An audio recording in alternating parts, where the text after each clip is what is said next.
Welcome, everybody, to the beautiful Tom Wallace Park. We are thrilled to be here any day. Any day's a good day when you can go hang out in a forest, but this is a particularly auspicious day here as we are here to celebrate this newly installed electrical vehicle charging station. And with us today to help celebrate are leaders from Metro Parks, the Air Pollution Control District, Evolve Kentucky, Louisville Sustainability Council, Louisville Forward, and our Metro Council Representative Mark Fox, who will be speaking after me. So it's a lot of activity going on in Louisville region as it relates to the future of a zero-carbon future. When you think about the announcement that the Commonwealth of Kentucky made 2 weeks ago about the massive electric vehicle battery plant announced in Glendale with some 5,800 jobs, a $5 billion investment, was a major statement in terms of where our Commonwealth is positioned in terms of the future of vehicle electrification, which is undeniable, which is the way the fleet is going to be going. So it's critical that we have a leadership role in that. Economic development announcement was one that was really critical for that. So that's kind of the big picture, but then we've got to then do, blocking and tackling every day ourselves as well. So when you think about that announcement, it's not just more jobs, but it's our ability to impact and tremendously reduce the nation's 29% carbon footprint that's caused by transportation. And reducing that carbon footprint is really important to us here in Metro. That's why this year I signed an executive order prompting Metro agencies and departments to prioritize the purchase of electric and hybrid vehicles, green equipment, and necessary infrastructure to support Louisville Metro's municipal fleet transition to electric. And that's all a critical part of Louisville Metro's goal of 100% clean energy for all operations by the year 2035. Now, in partnership with the National Renewable Energy Lab, I know our city is on our way to achieving our goal of 100% clean energy community-wide by 2040. So you've heard about the National Renewable Energy Lab, and you'll be hearing more about it as well, as they're kind of guiding us on what the big picture possibility is to reach these energy goals for our city. So we do it one action at a time. And the addition of this brand new EV charging station in this beautiful park here is just another example of how we're achieving these goals daily and that we're on the right track to do our part in reducing the nation's carbon footprint. And so while we lead by example, obviously we need others to do their part as well. We're asking local businesses, companies, and nonprofits to join us by taking part in our Green Fleet Challenge and investing in battery electric vehicles and plug-in hybrid vehicles. And you can find more information about that and sign up at 100%lou.com. This excuse me. This charging station also contributes to President Biden's bipartisan infrastructure bill that, when passed, will work to make historic investments in clean transportation infrastructure as well as improvements to sustainable transportation options for millions of Americans. One of our core city values is aimed at becoming a healthier city, which applies to both our individual physical health and the health of our environment. And we're excited to be able to contribute to President Biden's goal of building 500,000 EV chargers throughout the country with this great investment right here in our own community. So to speak more about the local impact of that and how the Metro Council is involved, I'd like to welcome Mark Fox, our local councilman, to the stage. Mark? Well, thank you, Mayor Fisher, and thank you all for being here. Proud to represent this area. I mean, all you have to do is look around and see the beauty of it and tell I have a pretty good job. Jefferson Memorial Forest has always been a place to come unplugged and just have your moment.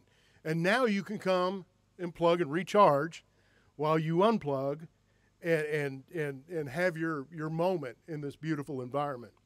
The mayor mentioned the sustainability ordinance that we passed about a year ago. I was very honored to be a co-sponsor of that legislation because I see the importance and I see the trends going toward electronic vehicles.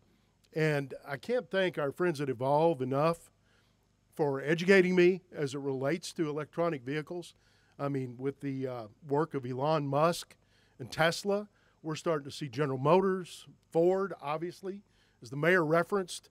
On the other side of that hill, about 25 miles away, we're going to feel the impact of those 5,800 jobs as this technology evolves.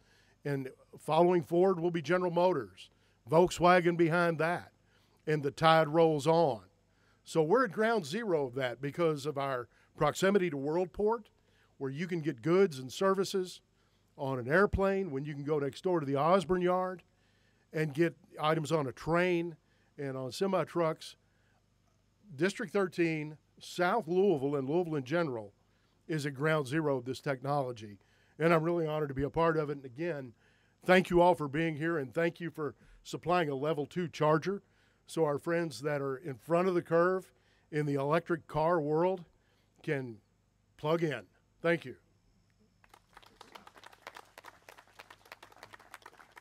Good job, Councilman. Thank you. Now I'd like to bring up Bennett Knox.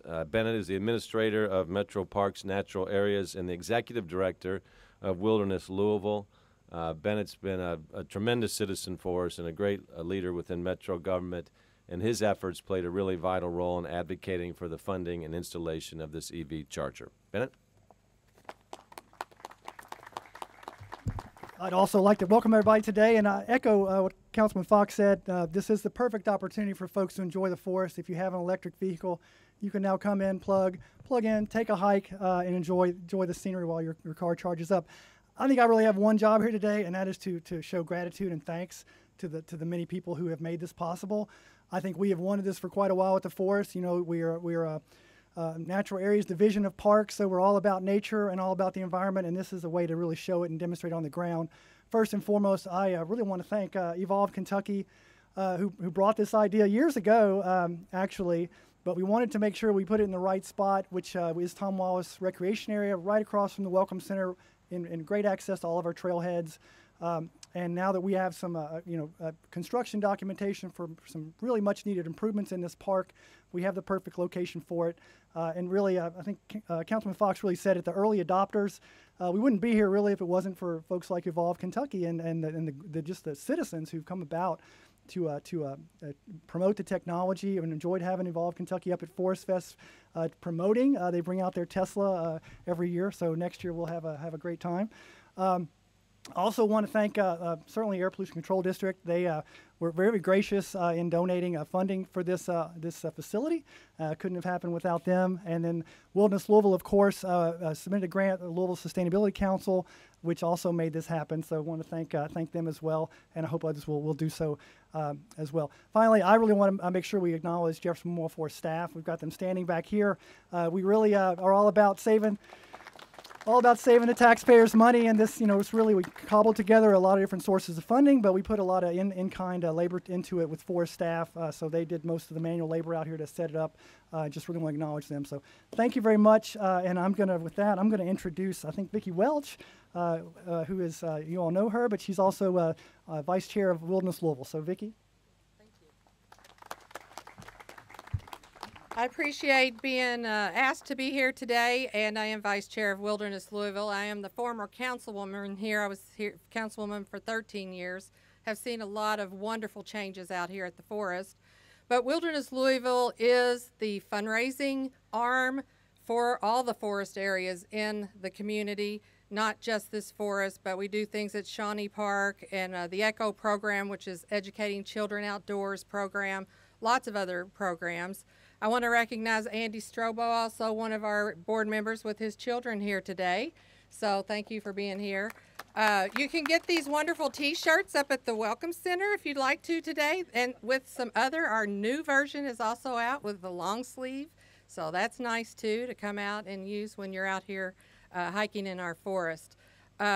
We are happy to be the fundraising group. We like to do matching grants, and a lot of the grants we go after require it to be a matching grant with the city, with the councilman, with the Parks Department, and so that's sort of how we work along with the city to gather more and more funds to make better improvements here.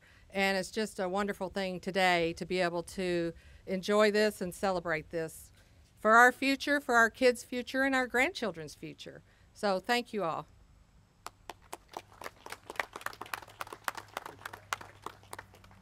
Thank you, Vicki. And I want to compliment Councilman Fox and former Councilwoman Welch here, who continue to work together for the betterment of the community. And even though she retired from elected office, she continues to help in many, many different ways. So that is a good public servant. So thank you. Let's hear it for Vicki Welch here.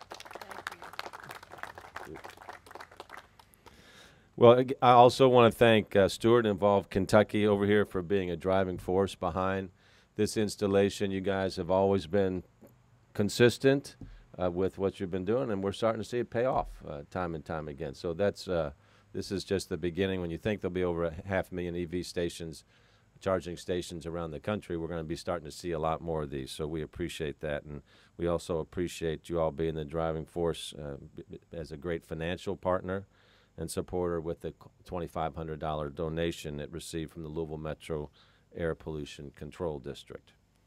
Speaking of the Air Pollution Control District, this our team, you guys have done a great job over the years. It's challenging being here in the Ohio River Valley in terms of our air quality. We've made huge steps over the last 10, 15 years in terms of cleaning up our air. And our board of directors is a really unheralded group that has to have a combination of the understanding of the science behind air pollution, the emitters of air pollution, the policy that comes into play with all this, the federal regulations. So it's a lot. So I'm really pleased that our next speaker, Carl Hilton, is here. Carl is the APCD board chair and behind so much of the progress we're seeing here in our community. So Carl, please share a few words.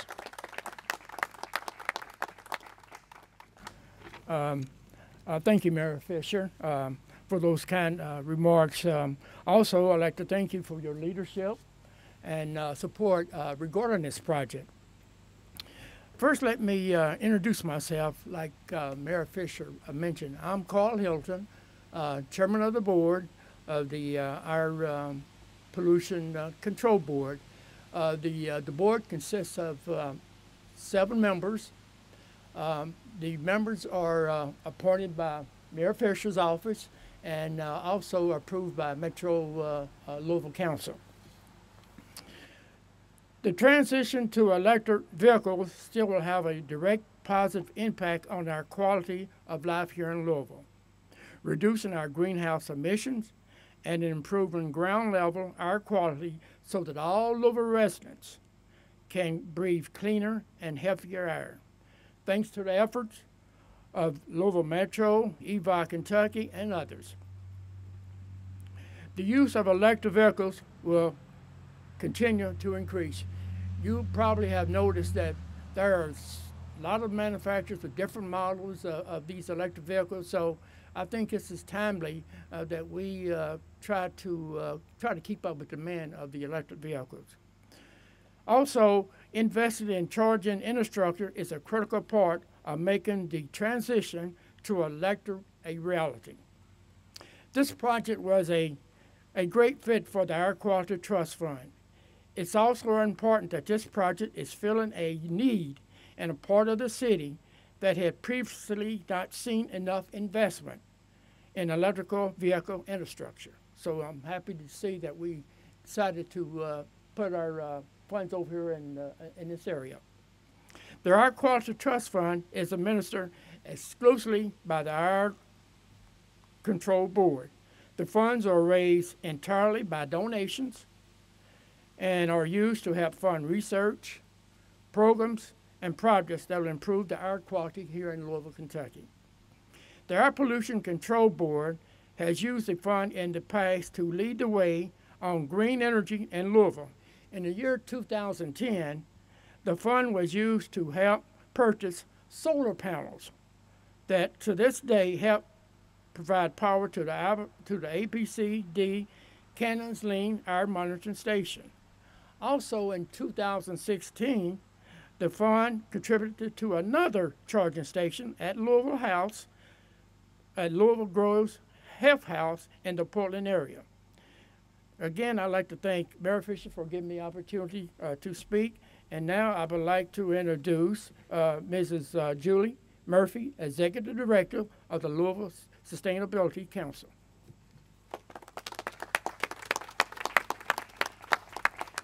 Thank you, Carl. Well, I speak for everyone on the Louisville Sustainability Council's team when I say we are so proud to have been able to have the opportunity to help support this groundbreaking project. We are really excited to see the new education that it brings to our community. And every single project like this gets us one step closer to our community and city sustainability goals. So with the LSC's upcoming new grant cycle opening in November, we are thrilled to be able to support even more projects and initiatives than ever before dedicated to creating a more sustainable and equitable future for our Louisville community. So thank you so much for the work on this project. I want to formally recognize our new director, Rachel Hamilton. A little bit internal reorganization. Keith Talley, who was the former director of APCD, joined my office more directly and is now the chief for community building in APCD, will report into Keith, and I think that will help accelerate some of our environmental justice activities as well. So, Rachel, congratulations on that. And I also want to recognize our Director of Program Planning, Michelle King, as well, for all the wonderful work that you do for our city as well. So, appreciate you all. Okay, so we're going to keep moving forward with our sustainability efforts, and this EV charging station is just one more example of that. With that, we're happy to take any questions. I've got questions about cost. What does it cost to install a station like this, and what does it cost to operate it going forward? Yep. Bennett. So this particular station, if you include just the cost of installation, and assume that we had paid to do it instead of having some of our staff do it in-house, was about $25,000, $20,000 to $25,000. But we saved considerable money having our staff do it in-house. In terms of the operating costs, there's different ways to do these stations, and I understand you can have them built as we did, where actually this is a benefit to the community, so we are assuming the annual cost in terms of the plugging in, the utility cost, which is really pretty minimal in terms of, I can't give you the exact dollar amount, but pretty minimal over a year. You can also have LG&E put them in, and then that cost is borne by LG&E through a contract basis, so installation can be done through LG&E. That's been done in a couple of different park areas as well. So there's a couple of different models on how you can do that in the community. And there are probably others that can speak more fluently to that, but that's what I would say. Well, okay, you say it's minimal. Are we talking hundreds? Yeah, it's going to be probably $1,000 a year in terms of just the actual cost, is my understanding. And that's a maximum. So this spot is, sorry, go ahead. And I don't know anything about how this works, so right. Sorry about all these questions, but how much does it cost to essentially fill up a car? I'm going to let, I'm not, as far as, I'm going to let Stuart come up, because he's put 36 of these in the community. So Stuart, come on up, and I think he's going to have a little more detail in terms of some of that. I'll try. So. No, that's great. Actually, the first question about cost, we put up a station in Bardstown, Kentucky, and they put a meter because they were curious about that. And we have a year's worth of data. It ends up being less than $50 a month in that station. So right around there, maybe even less here, especially initially, is what they can expect. And the other question was? How much does it cost for a fill-up? Yeah, the fill-up thing, we got that a lot. People don't typically come to a place like this to fill up. They usually, most people have the luxury of being able to fill up at home. So they plug in at night. In the morning, they have plenty of range. We look at this as opportunity charging.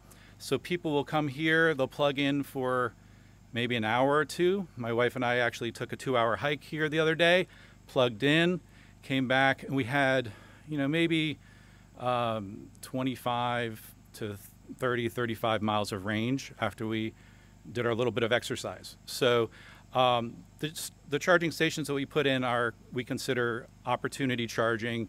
It gives people a place to enjoy nature, which is extremely important to us. I think this is our third place. We have Udell Gardens and Bernheim as well, where people can just plug in and enjoy.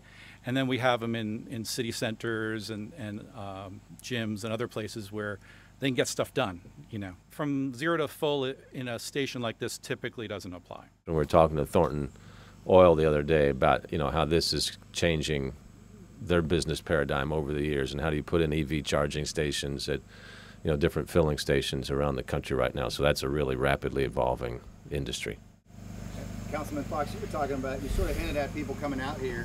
We were talking earlier about how a lot of companies are buying chargers now just to attract electric car users so that they'll spend money at their businesses. Like a restaurant, for example, will have one up front, so electric car users will come and eat at their restaurant. Do you see this perhaps attracting new users who might come and eat at the barbecue shop or some other place? That's certainly my hope. And once you see this beautiful venue, I mean, we're 15 minutes from downtown Louisville, and there's 6,500 acres here. This is the largest urban forestry district in America. And it's pretty amazing how folks will drive hours to see the fall foliage in other communities. And right out their back door, they're kind of oblivious to what's going on here at JMF. And that's a terrible thing. And anything we can do, like the level 2 chargers, to bring folks out here and see the hidden gem they have 15 minutes from downtown, maybe a 20-minute drive from their home, will be a positive. And clearly, you know, I'm being very supportive of business development in this area. I have a vision of the Fairdale Village, which there's a village plan. Most of you have seen that over the years. It predated me. But see a development around here, much like you see in Brown County or on a smaller scale with Gatlinburg. So, you know, yes, eat at our businesses, buy a cup of coffee at our shops, take a beautiful walk in 6,500 acres of forestry and streams. And again, like I said, charge while you're recharging. Mayor Fisher, is there anything that the infrastructure bill that's currently before Congress, how would that impact Louisville's ability to get more of these? In a hugely positive way. You know, all the major car companies have dedicated to changing most of their fleet to electric vehicles, you know, in the next 10 years or so. So a critical part of that is that we have EV stations around the entire country. So there's 500,000 of those called for in President Biden's Build Back Better Together plan. It's been passed by a bipartisan basis in the Senate, so we hope it'll be passed in the House as well, so we can start realizing this dream, which ultimately leads to cleaner air, which is, I think everybody should be able to agree on that. Does anyone here have an estimate on the number of electric vehicles on the road right now in the metro? Stuart, to you? No? Or in the low thousands, or yeah. Yeah, I mean, we're in the low thousands probably. When you go to some of the, I guess, West Coast states, you see a lot more prevalence of that, and EV infrastructure as well. So, you know, we're kind of average, if you will, but you're going to see this take off pretty seriously here. You know, you're seeing all the attention toward Ford's new EV vehicles, and we just think about their new truck sales are just backed up forever. They've come out with the Mustang, which we're going to take a look at for our police vehicles, for EV police vehicles. So this is all going to be changing pretty quickly here in the coming years. Okay, well, thank you all very much for coming out today.